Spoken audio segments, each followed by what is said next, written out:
Tone here for Unlocked, and we're going to be talking about whether or not technology in your escape rooms is worth it. So,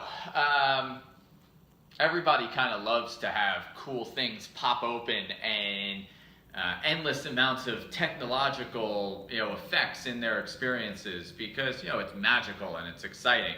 But is it really worth it? And that's what we're going to talk about here today. So, in my opinion, it's worth it sparingly. And here's what I mean by that.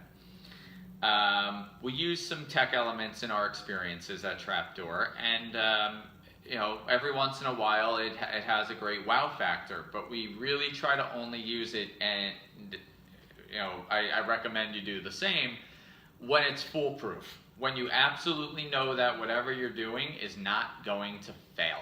Because we see so many instances of using Arduino and using Raspberry Pis and things like that where it fails during games on people and it can be a disaster. And we experimented with some tech that we just couldn't get right, and it's not in any of our games.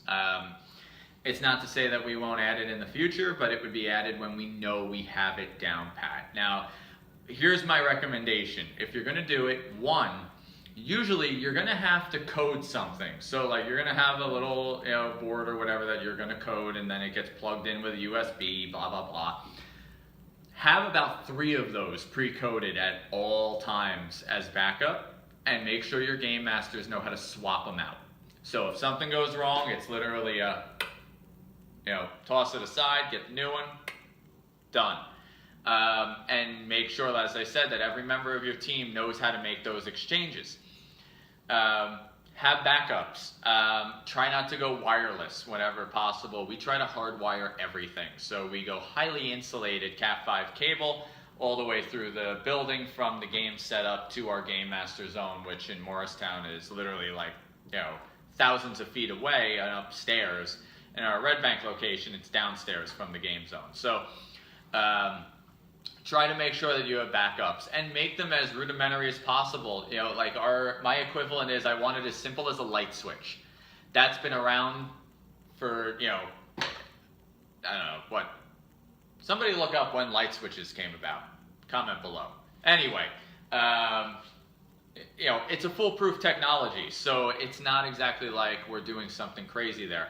I want to have a button that is literally as simple as flipping a light switch that's going to turn something on or off. Done.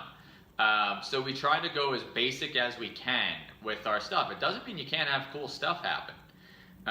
But just think of it in those terms of, what if it fails? What's my back door for if it fails? And how do I make sure my players still have an awesome experience if something goes awry?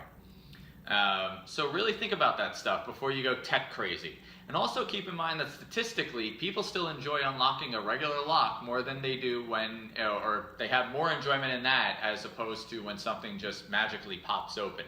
And the reason being is very simple. When they undo a lock, they're physically responsible. They have an accomplishment.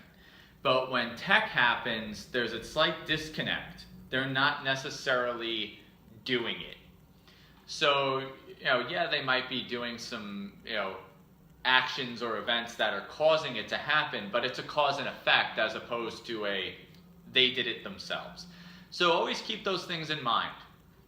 Being tech crazy is not going to bring you more money. You got to have some stuff when it fits. And that's another thing too, is it needs to fit the story. So like if we're doing, a medieval story and it's not magical, there's really no reason that anything tech should happen. For example, in Witch Hunt, there's witchery. So it's an excuse for us to have some tech. Things should magically pop open if that's what needs to happen. However, in F5, our tornado escape, it's present day and it's in a barn. There should not be tech there, and there's not. Doesn't mean that we didn't use tech to make a storm happen and to have a tornado and things like that for set and atmosphere, but people aren't interacting with tech elements in that game. So just keep these things in mind. Don't put yourself in a situation you can't get out of. Use tech sparingly.